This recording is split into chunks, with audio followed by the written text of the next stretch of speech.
Welcome to Bicycle Retail Radio, the bicycle industry podcast that brings retailers, vendors, advocates, and thought leaders to the mic for honest discussions about the latest issues facing retailers while taking an in-depth look at the person within the profession.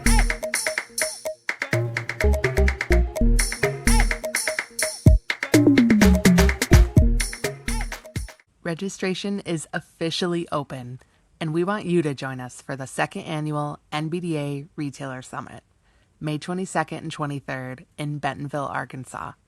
Our 2024 program features 2 dynamic days of presentations, panel discussions, and breakout sessions aimed to unite retailers and suppliers in conversation. Tickets include an event gift bag, tailored educational events, networking cocktail event and select meals, early access to the Bentonville Bike Fest, not to mention ample riding time on world-class trails. You won't want to miss it, so don't. Get registered today at nbda.com. Hello, listeners. It's NBDA President Heather Mason. Our guests today are Derek DiMedio and Tony Stagliano, owners of Hershey Cycles. Located in the sweetest place on earth, Hershey, Pennsylvania, Hershey Cycles is doing things a bit out of the ordinary. A growing customer base and unique philosophy on customer relations, service, and sales, this shop is one to watch.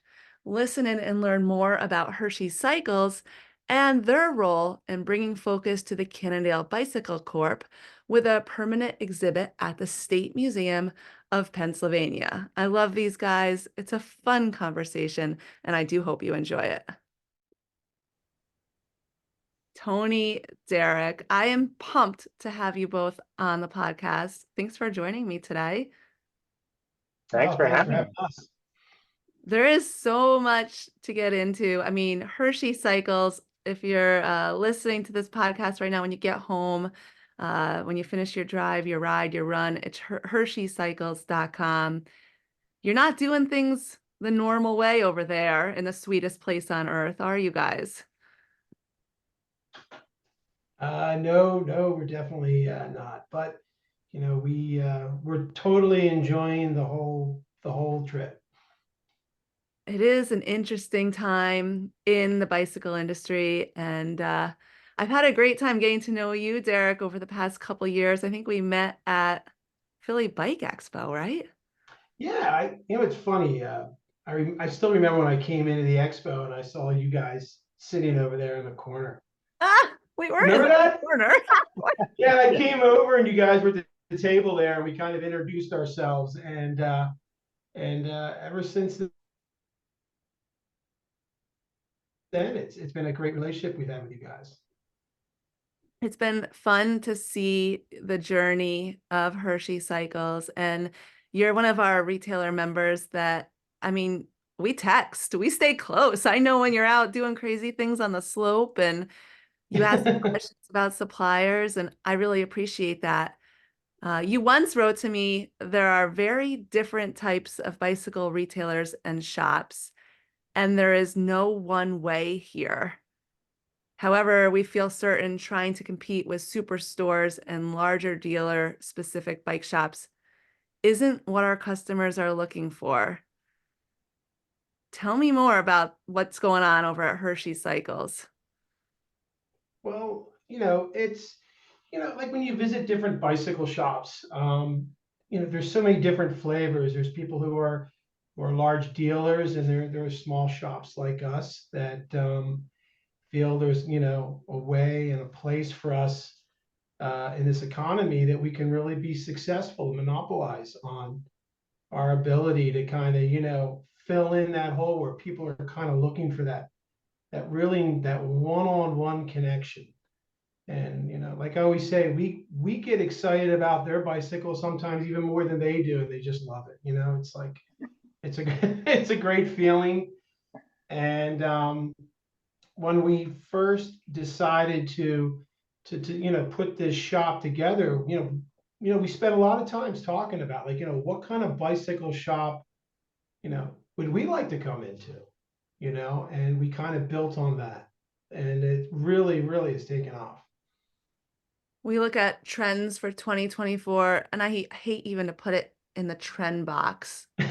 It's great customer service. People want a personalized experience. Supporting local feels good, and we know it's the right thing to do. And working with a retailer that truly has our best interests in mind, getting the right bike for me, the cyclist, is a huge thing. I mean, Tony, what do you think about the way that Hershey Cycles runs and how you position to best serve your customer base?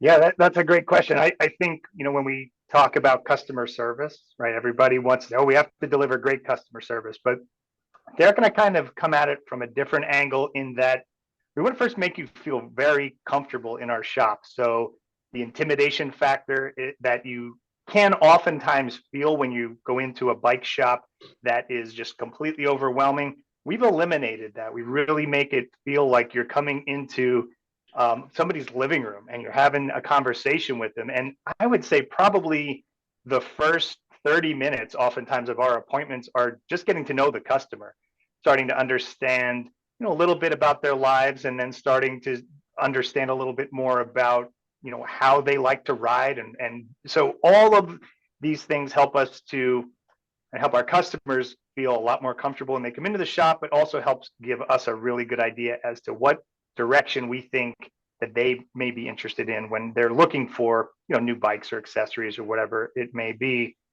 Just taking the time to get to know them is, I think, infinitely helpful in getting everybody to what they want at the end of the day.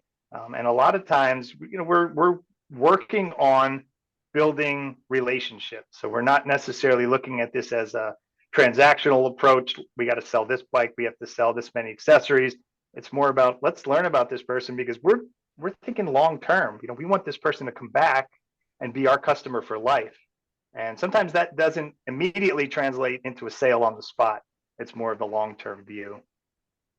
It's refreshing to hear you say that, and I think that is really important that we look at the riders who are interacting with us as a person who we're shaping their cycling journey. For our listeners, I asked Derek and Tony on the podcast because I think it's truly phenomenal what they're doing at Hershey Cycles. They've been very passionate about sticking to their culture and values and doing what's right for Hershey Cycles and their customer, and less bullied by maybe what other retailers are doing or what suppliers or brands are telling them that they need to do.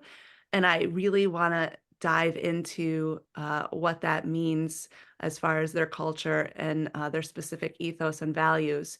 But let's do a little bit of searching into like the founding of Hershey Cycles. Derek, Tony, how long has Hershey Cycles been in existence, and just how did the idea for the shop come about? Well, amazingly, we're going on 4 years here. The idea of Hershey Cycles actually came as kind of like a fun thing. We found that being in Hershey, we found out that we really would love to have a bicycle shop here, and started out, believe it or not, it started out in a shed. And then we went ahead and we built up this website. We're just, like I said, having fun. And all of a sudden, cars were pulling up to our home, and it was like, okay, this is getting a little crazy. So we felt that, we had to somehow take the business to a level where it was more in a business location. But Hershey Cycles, from day one till now, every fun achievement we've had and the idea of the shop has been so organic. It's been like we welcome new ideas, different approaches. We always have a way of like listening to our customers. Like if they say something, like, hey, we'll consider that. That might be a great idea. But the way the bike shop came about, it was really not something that we really kind of planned. Does that make sense? Mm-hmm. Really no real structured planning. It was just kind of something that just kind of organically grown, and we're kind of proud of that. So are you cyclists? I mean, there had to have been some kind of background here, right? But I think the greatest story of all is how I met Tony. Tony came over to the shed one time. This is a great story. Tony came over to the shed one time, brought his bike over, and he walked into the shed. He's like, wow, he's a neighbor, and as I ticketed his bike and put it on a hook, I said, hey, Hershey Cycles now has complimentary customer. We can, we have transportation. We have a tandem over here. You want me to ride you back to your house? So he jumped on a tandem and we rode back to the house and rode back to his house. And, we kind of looked at each other. I was like, hey man, can you run the business from a business perspective? And he was totally just super floored with the idea.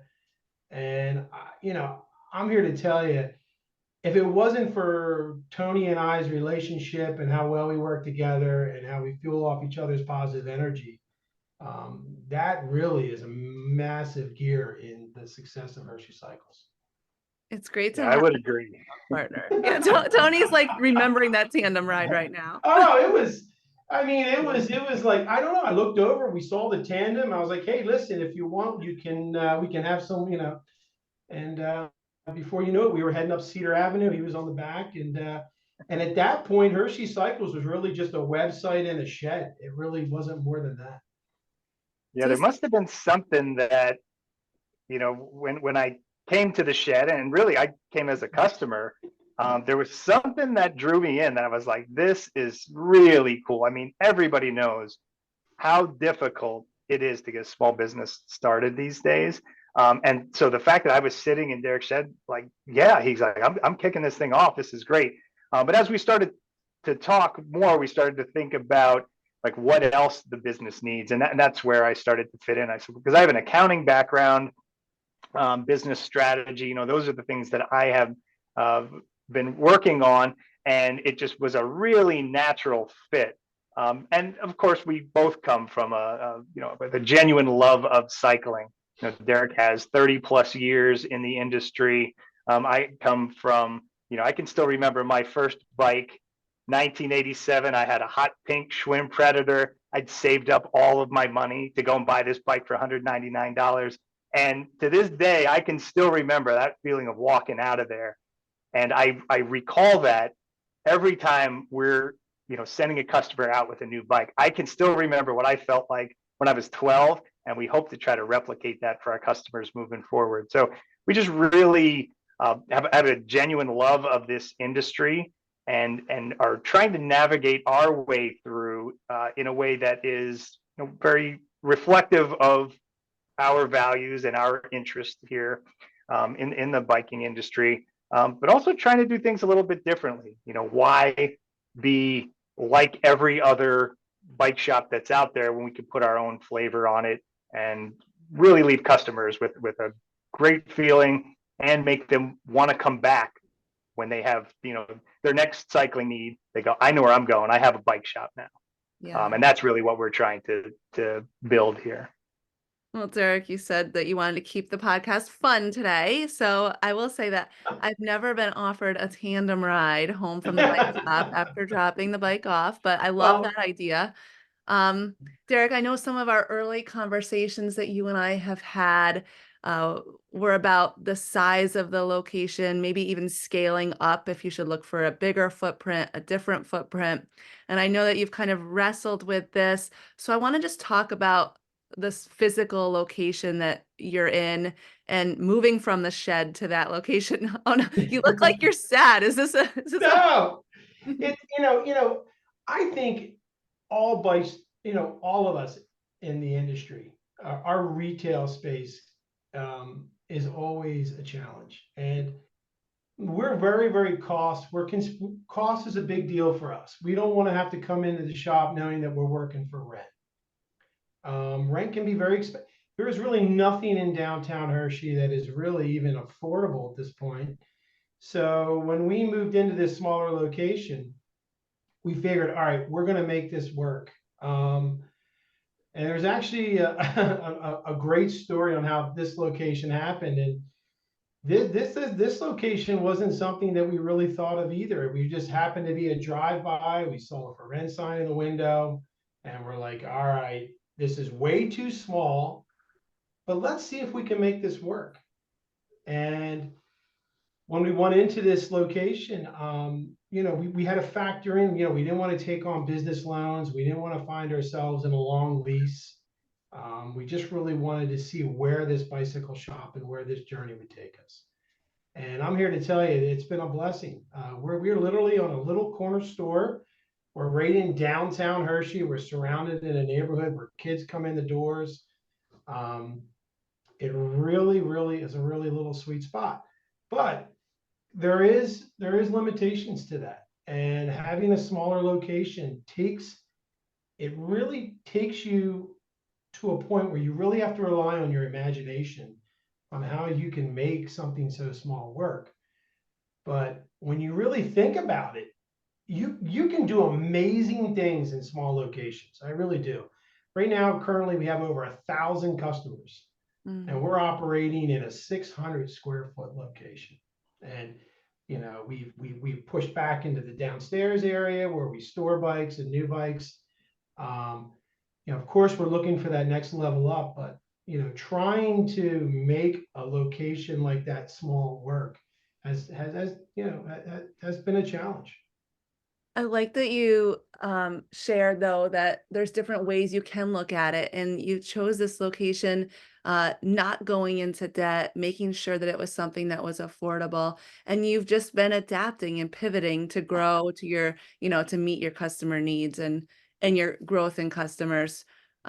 Moving from the shed to a physical location, you're thinking probably about wholesale accounts and maybe selecting the right brands or suppliers to work with that complement the shop. What was that process like? That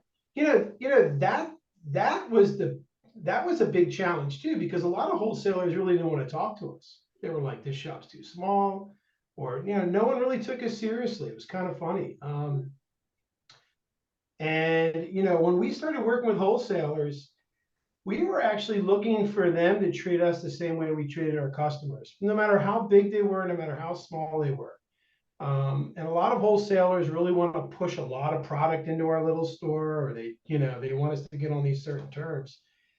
But me and Tony would always have conversations every Thursday and discuss whether whether or not we feel that wholesaler is a good fit for us. And like we discuss, like what are their return policies, what are their credits, or how do they treat us? And if we even get the inkling that the wholesaler is just treating us in a not very supportive way, we actually we go silent. We just stop working with them and gravitate towards wholesalers that want to see us successful. It's an interesting landscape out there right now as we navigate a lot of inventory, direct to consumer sales, discounting. But if we focus on doing what's right for our business and selecting the brands and suppliers that truly want to be partners, I think we can navigate a lot of those issues with a little bit more success, So you've obviously made choices that fit Hershey Cycles, and I'm sure that hasn't been easy at all times. So I commend you for that and for sticking up for your customer base, and quality product is another one there as well, I'm sure. Yeah. And by the way, a really great story too was, one time, a day we were working the shop, Trek walked into our store, a Trek rep. His name's Adam. He's a wonderful, wonderful rep. And we were shocked. We're like, why would Trek want anything to do with, Hershey Cycles? And he kind of worked with us and kind of showed us. He brought Electra into our shop. And long and behold, this was another thing we didn't even really plan at all, Heather.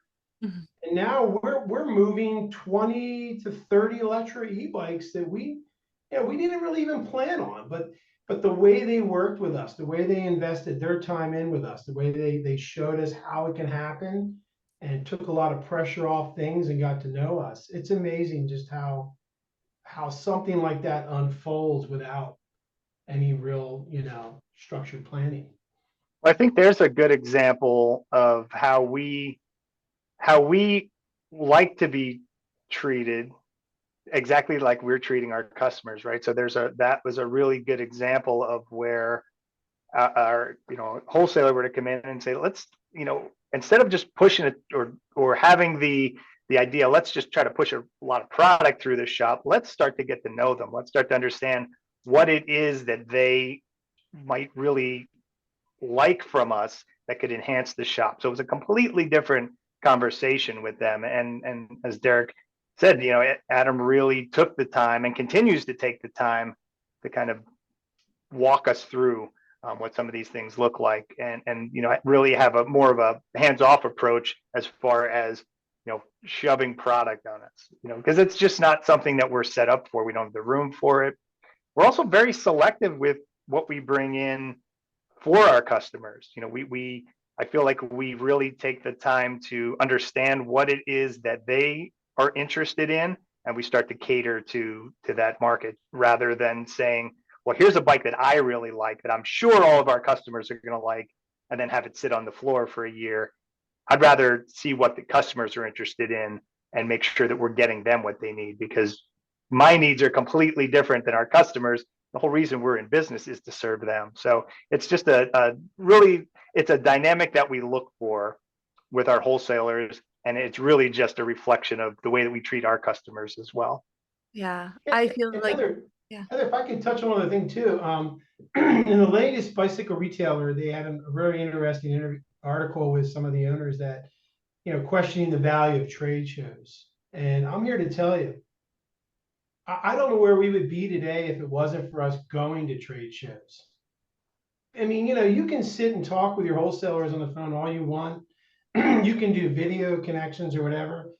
But when you're at a trade show, the connection and the vibe you get from your wholesalers at the trade show is an enormous value for running a bike shop today. You get to know them, you get to see them face to face, they get to know you. And then after the trade show, we find ourselves back in our shop. But then we feel like we have a connection. They know us. We've already on that same plane. And the energy that we bring back from trade shows, literally, I would say 99% of the products that we have on our floor were actually came from folks we met at trade shows. Yeah. Yeah. I'm thinking about our conversation so far, and the two words that keep coming to my mind are exceeding expectations. So you're exceeding the expectations of your customers. Everyone who visits Hershey Cycles is going to have a tremendous experience, end up on the right bike for them, or get a rental, or just, talk to their friends about their personalized experience. And then the brands that work with you also need to exceed expectations. It's vice versa. And so you can Absolutely lift each other up. Okay, let's talk about then. I want to ask about the way you operate. I know you have some hours, but I believe that most of your interaction with your customers, you prefer to have them make an appointment so they can get that one-on-one service. Can we talk a little bit more about that? And I'm sorry if I'm jumping to conclusions using the preference statement. No. I think most bicycle shops are grappling with this right now. You have a busy shop going on, and someone wants to come in and they're looking for a bike, and you're grappling with how do you get that one-on-one attention. Having hours and appointment has probably falls in the same category as working in a smaller location. They're just challenges that we deal with every day. And we're always trying to figure out, okay, what works best for the business so the business can work best for the customer. I mean, that's what it really comes down to. Like we don't, we think about it all the time, like what is it that Hershey Cycles can do best? And we find it, I would say, we're looking at our data, we would say 90% of our customers are coming in through Google searches or whatever, and they're on their phones. And the feedback that we get from our customers, they love the ability to schedule time with us on their phones. Everyone's busy today. They know, hey, listen, I'm going to go see these guys at 11 a.m. on a Saturday, and somebody's going to be there expecting me. My time is limited, and I'm going to get that one-on-one attention. And I think that is such a great component to what makes our shop exciting for us as well as for our customers, because that's what we love doing, you know, is having that experience. Tony, how do you feel that the appointments work, and any additional thoughts you would add there? Well, it's really helpful for us, because we're running such a small shop with a, tight, with small hours. We have a crew that is, works certain days. So the appointments really help us to be able to schedule out and make sure that we're able to deliver service to every customer. The last thing that we want is a huge queue of customers just waiting to get in or to get service that we're not able to satisfy. So we really try to use that appointment system to kind of balance out and make sure that everybody gets served. And then we can start to work with them on what days work best for them. If there's a ton of people that want to come in on the weekend, then we make sure that we have enough people there to be able to take all those appointments. So it really helps us with scheduling. It helps us when Derek and I get together every Thursday evening, and we kind of have our business meetings and our strategy sessions. Sometimes those sessions are where we're working in the business, we're getting our new inventory ready to go out the door, or getting the shop set up, like really things that you need to do to keep the business running. Or oftentimes what we do is we focus on the business. How do we make Hershey Cycles run better? So our Thursday meetings, I feel, are extremely valuable, and we set that time aside for Derek and I to just have our strategy discussions, or tie up any loose ends from the week, or get everything prepped for the weekend. So we use that time in different ways, but I think it's just really helpful looking at the calendar. What appointments do we have coming in, rather than just sitting there with the door open and say, all right, let's see what happens today. We really try to take a proactive approach. Yeah. Tony's really touched on that, and Tony did a great job explaining that. Is that this by appointment thing is actually something that we do that really is how our business is set up. It really how it works for us. When we talk on Thursdays is like, when you come into Hershey Cycles, how do we deliver that experience? And appointments are a key part of that. Well, I did a little snooping to prepare for our podcast. Uh-oh. And I mean, the reviews are in. Your customers are speaking on Google, on Yelp. I mean, everywhere. It's 5 stars. Excuse me, it's 5 stars. And they mention you by name. They comment on the professional service, quick turnaround, the friendliest bike shop. 5 stars. And I love how you guys respond to every single review as well. You can truly tell that you're making an impact and you're making a difference, and your customers love you. They're absolutely raving about you. We're seeing brands take notice. I mean, how about the community? You must get some sense of feedback from the community about the impact that your shop is having. Can you expand on that a little bit? Well, it's funny you mentioned community, because our bike shop is literally in the community. You know what I mean? We're actually we're surrounded by the community. So it's almost like, when it comes to, being part of the community, or rides, or setting up rides, or people wanting to spend time with us, a lot of that is we work hand in hand with everybody in the community. We don't really try too hard either, Heather. That's the strange thing. We don't really try to do major outreach. But what we do is we have a very big open welcome door to everybody who comes in. Someone comes in like, hey, we'd like to organize a clinic where you get together and you can show us how to change flats, or how we can work on our bikes from home. We listen. We're like, hey, let's take that. What's your name? And then we start building a little structure around that. So we actually let the community kind of come in and kind of navigate the business as well. And we feel like we have that connection.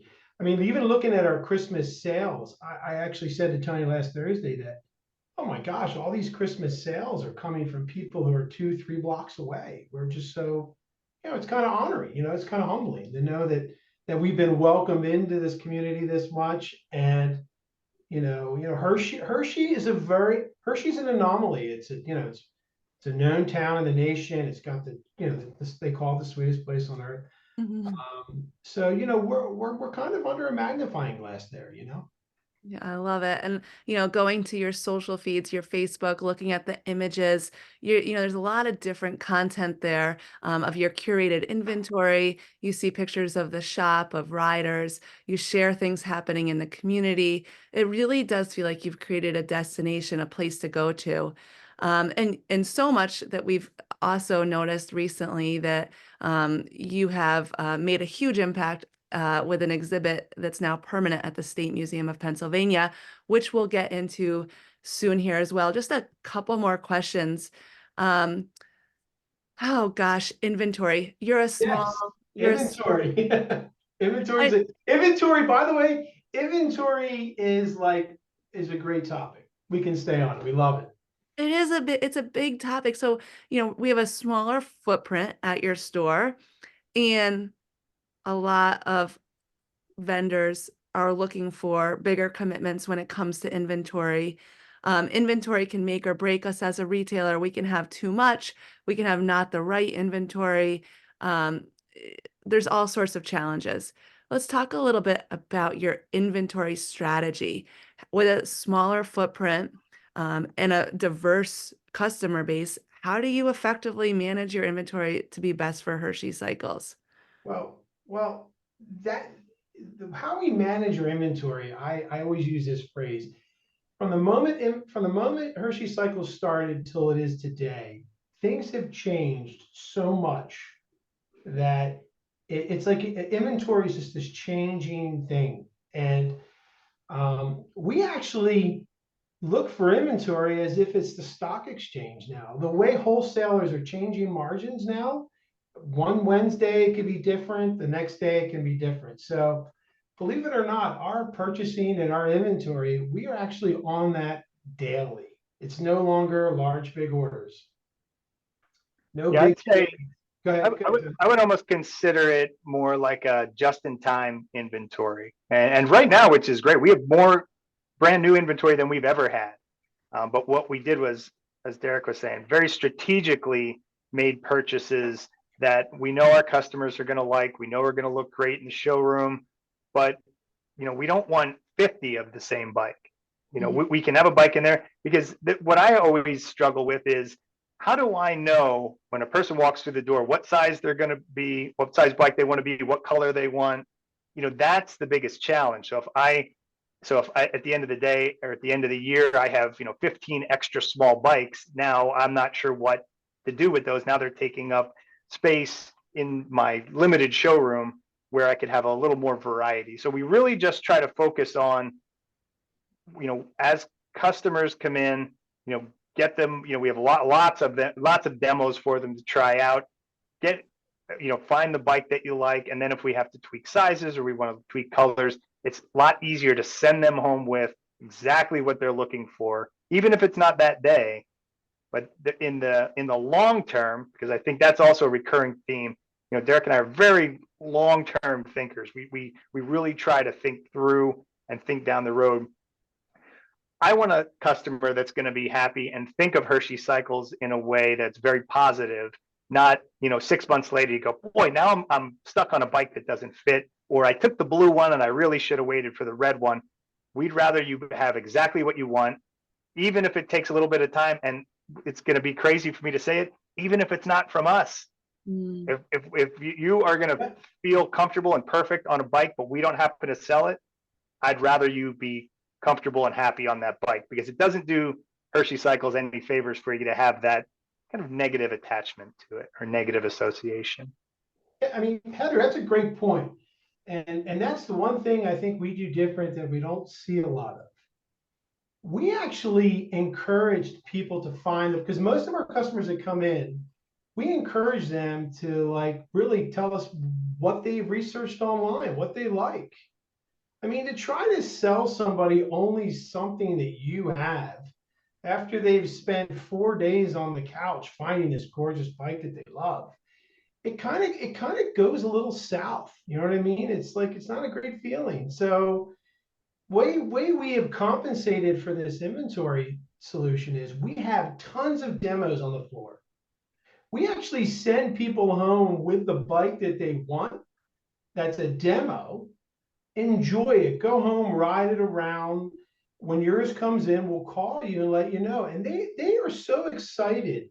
This whole process of coming in and finding the bike that you love, and like, you know what? I'm okay. I'm looking forward to next Thursday or Friday to come get this. This is great. And by the way, you can take it home, take the demo home or whatever, and enjoy them.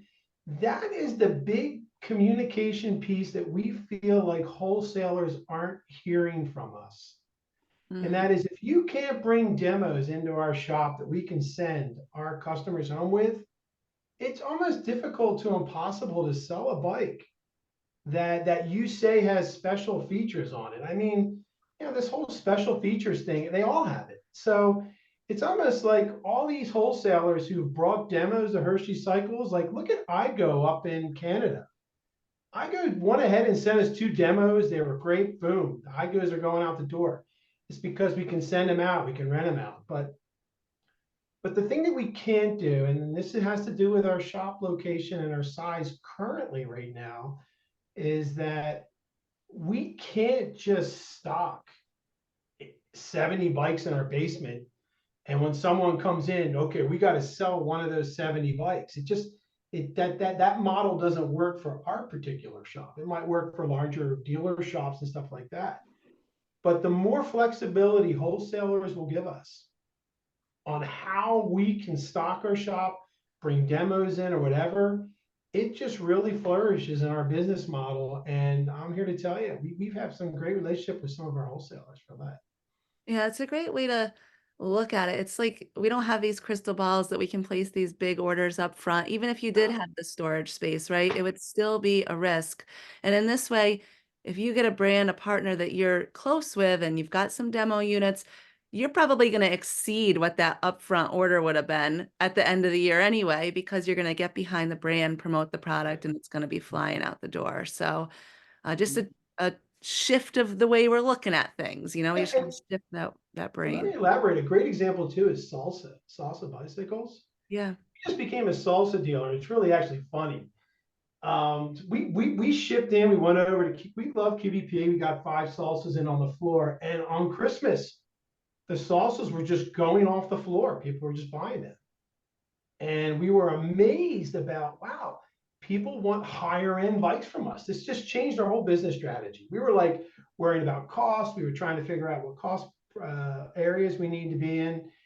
And Salsa came in and they were super friendly with us. Hey guys, take 5. They went ahead and put us up on their website. And I'm here to tell you, Salsa's doing wonderful with us, and we love our relationship with them, and our customers are loving the bikes. So talk about a win-win-win, right? Talk about a win-win. Yeah, I mean, we could go on for hours just talking about the awesome ways that you're doing things just a little bit different, but they're having huge impacts in your business, your profitability, in your community. I do want to leave time to get into the recognition that Hershey Cycles was able to get Cannondale with a bicycle placement in the State Museum of Pennsylvania. I mean, this is pretty fabulous, and I really want to give our listeners some of the backstory here. So how did this collaboration between Hershey Cycles and the museum happen, and give us the story? How'd you find the bike? And I'm here to tell you, to get anything into a state museum is it's pretty humbling. Believe it or not, getting Cannondale into the state museum for me personally is almost it's almost as significant as how successful our shop is doing, to be honest with you. I know how crazy that might sound. No, Cannondale is an iconic brand with strong history and strong roots, and you have really made this possible to have a bike on display in the museum recognizing Cannondale. I mean, that's great work, Derek, and that's huge. And I'm happy to share it with our listeners and everyone who will listen. Well, all started too, like in our shop, we've always had this room. We find that the 1990s were the renaissance of the bike industry. There was a love. There was things were being manufactured here, frames, and here it was, Cannondale's, this company in Bedford, PA, no one could even find, right? Putting out 200 frames and re-revolutionizing the industry in their handcrafted frames. And it all happened. I went on to the West Shore. We picked up this old Cannondale and we hung it in the shop. And this Cannondale looked like it came out of a time capsule. Gorgeous powder blue road frame. We found that Cannondale hanging in the window was getting more conversation. It was getting more traffic than the e-bikes that were lying around it, or the high-end carbon road bikes, or whatever we had in there. And it just so happened, and this was a just so happened moment, the curator from the Pennsylvania State Museum came into the shop, and I immediately looked at him, and I didn't even introduce ourselves or talk to him, but I said to him, that bike over there, and I pointed to that Cannondale, should be in the State Museum in Bedford, PA, and Cannondale should be recognized in the State Museum.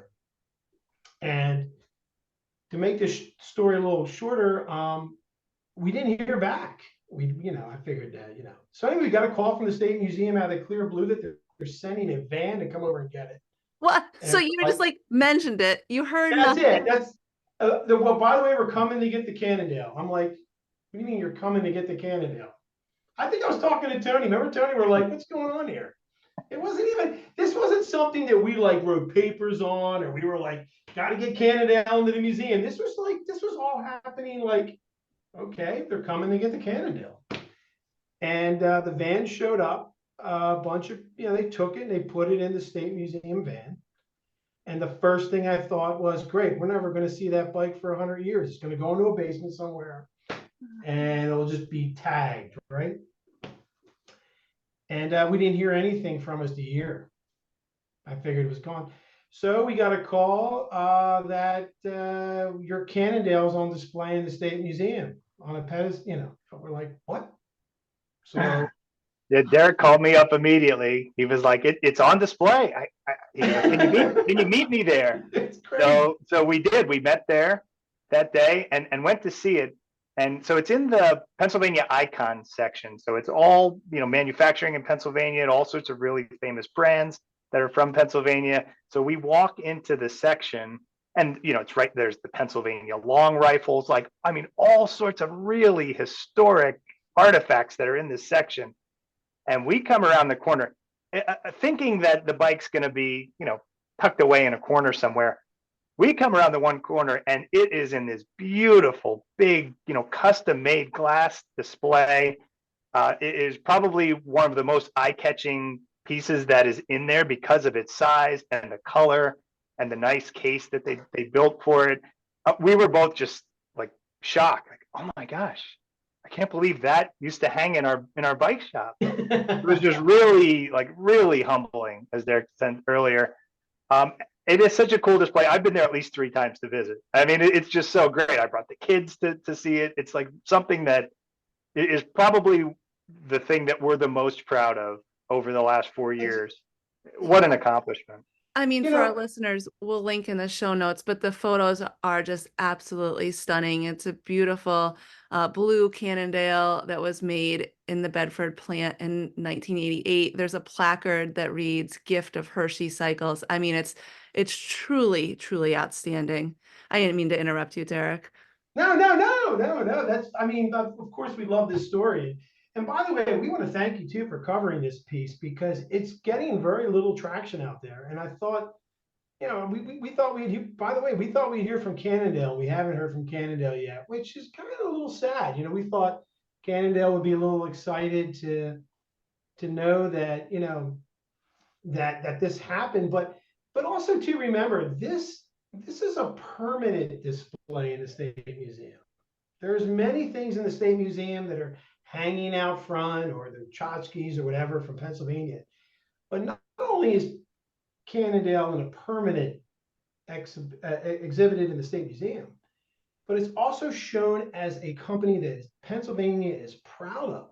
And and also that that's something that has influenced the nationwide. And I was just in there last Sunday too, because sometimes you do go visit it because it's still surreal. But I was watching people walk by it, and they were looking at the cabinet and they were saying, "I had no idea Cannondale was made in Pennsylvania."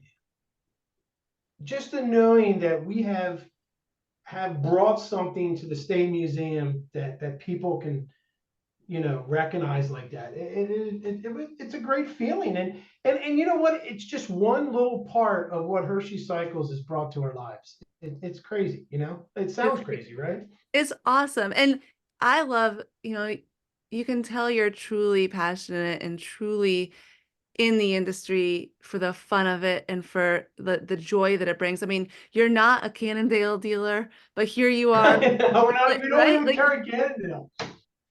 But here you are just celebrating the success and being a champion of the sport and the industry in general. So huge kudos to you for that as well, both of you.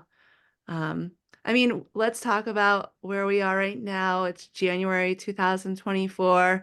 The industry has been turbulent, I'd say, over the past 4 years. Like, what were you guys thinking? No, but I mean, well, but from a business perspective, having Cannondale too in the museum also makes Hershey Cycles even more of a destination now. People love to be part. I always say this, and this is kind of good. We're wrapping it up into this area. Is that being part of our shop is actually it's a pretty. We've been getting great feedback about it, and it's like you're not only buying a bike from a shop, but you're buying a bike from a shop that went ahead and put a bike in a state museum, and it's kind of has tentacles in it, and we're integrated in different things, and we build on that. And I think that also too kind of encapsulates why me and Tony are doing this, and I think it's kind of showing in that. Well, I love Hershey, Pennsylvania. It is the sweetest place on earth. I've taken the kids to the amusement park. I need to stop in. Any of our listeners who are listening to this podcast should stop in and visit Derek and Tony. Tony, how are you feeling about 2024? What are you looking forward to this year? Anything that we can expect from the shop or anything on your radar? Yeah, I think this is an exciting year in that, Derek and I really spent a lot of time thinking about processes. So over the last 4 years, how do we improve processes so that we can make our lives a little bit easier this year? So I think we've done a really good job of that. The only way to find out is to put them to the test. So we're going to do that this year.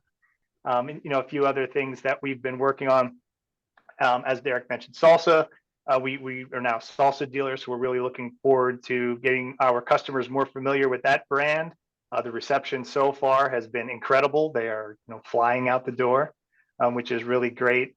So we have a few things that we have been working on over the last few years that we're really looking to put into practice. And a lot of them are process. We talk about our Thursday nights. That's where a ton of value we were able to add to our business on those nights, where we really start to think through, hey, we've been doing things this way. What if we tweaked it a little bit? You think that'll work? And sure enough, these ideas that we come up with and then put into practice, sometimes they bear fruit, sometimes they don't. But we are not rigid in any way. Derek and I really try to remain flexible so that as new situations come up, we can adapt. And we just try not to have a rigid mindset so that we're always able to go with the flow. And that can certainly be challenging. That's not the way a lot of people do business, but that's something that we try to make sure that we're always doing, because I think that's going to equate to our longevity over time. Yeah, continuing to exceed expectations to do what's best for Hershey Cycles for your customer base. It's a crazy, awesome journey that we're fortunate to be part of, right? Like Derek, I can tell you love what you do. Tony, I can tell you love what you do. So if we keep the growth path, kind of focused on exceeding expectations, doing what's best for the business, I think we can only find growth. Derek, are you going to be at Philly? Are you guys going to be at the trade shows again? Oh, are you kidding me? I know the folks at the Philly Bike Expo. We actually have a bike there at the Philly Bike Expo. that Blinky's working on. We absolutely love the Philly Bike Expo, just absolutely, and we can't recommend any more. That is a gem. That expo is something that really captures everything you can imagine that we love about the craftsmanship that goes into hand built bike frames. Well, we'll be there. Hopefully not in a corner this year, or even Oh so. no, I don't know if it was a corner. It may have been like an alleyway. I can't It was, recall where exactly it was, it was a little bit of an interesting spot. Heather, when we met you at that show, we were pretty much, I don't know, Tony, were we still in the shed? You No, were we just were. opening up, I think, or you just opened. It was I don't very know. new. Where were we in this process? Everything has become such a blur now, Heather. I mean, you mentioned 2024. Um, I'm here to tell you, there is no one right answer for a lot of the way bike shops do things today, but I'm here to tell you that there isn't a day that doesn't go by that we don't second guess what we're doing. There isn't a day that doesn't go by that we don't think whether we should be having hours, or there isn't a day that go by should be loading up on inventory that day. I mean, Tony's smiling over there. But what we do know is that as long as customers pick on about how excited we are about our shop and everything that we're doing, it just seems it just really there's this gravitational pull to it, and it puts a bike in the museum. It puts us at the shop to meet you. It puts us in front of we me and Tony know like 150 people who live downtown, from the Dairy Township supervisor to the CEO of the chocolate plant. I mean, there's so much more that a bike shop will bring besides just an equity value. I mean, yeah, you want to focus on revenue and you want to focus on growth, but really sit back and think about, like, what is your shop bringing to your life? I mean, is there something more there that comes that comes to you that's quite rewarding?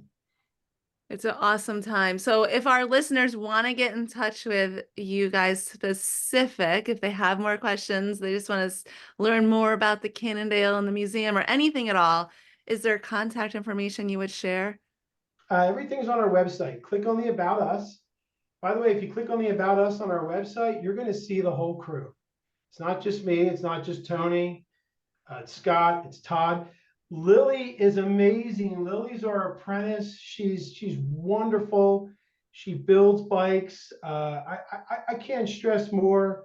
If you go to our About Us page, you'll see our crew there, and I couldn't be more thankful that this group of folks have gotten together to do this shop. Really. Well, listeners, you'll find that link to that page in the show notes.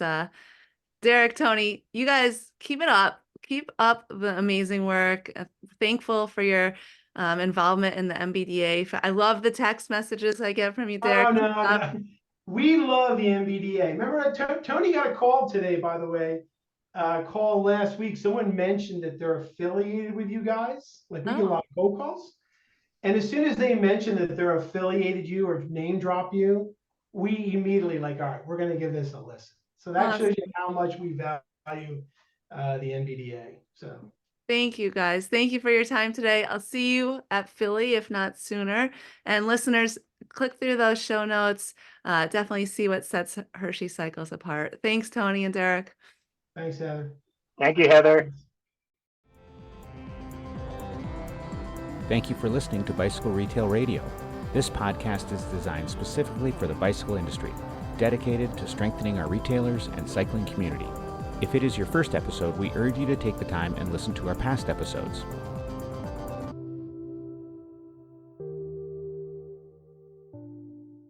The NBDA values the importance of deep interpersonal connections, and our Retailer Summit is designed to be a catalyst for just that. Attending the Retailer Summit in May ensures you meet the right people who know the bicycle industry, respect your business, and want to help you grow, both personally and professionally. It's an easy way to take your business to the next level through networking, engaging with panelists and speakers, problem solving with your fellow attendees, followed by ample riding time on world-class trails. Go to nbda.com/retailer summit for more information and to get your tickets today.